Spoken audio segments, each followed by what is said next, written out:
আসসালামু আলাইকুম বন্ধুরা। রাতের আবহাওয়াতে আমাদের সংসদ ভবনটি খুবই চমৎকার, আমার কাছে মনে হচ্ছে খুবই চমৎকার লাগছে। তো আপনাদের কাছে কেমন লাগছে অবশ্যই কমেন্টসে জানাবেন।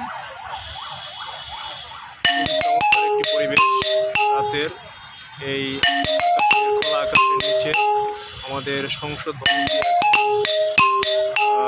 দাঁড়িয়ে আছে একেবারে শুনশান নিরিবিলি পরিবেশে। তো সবাই কমেন্টে জানাবেন আমাদের সংসদ ভবনের বর্তমান প্রেক্ষাপটে আসলে উৎসবের একটা অবস্থার মধ্যে দিয়ে দেশ চলছে। সেক্ষেত্রে আমাদের এই সংসদ ভবনের কার্যকারিতা অবশ্যই কমেন্টের মাধ্যমে পজিটিভলি জানাবেন।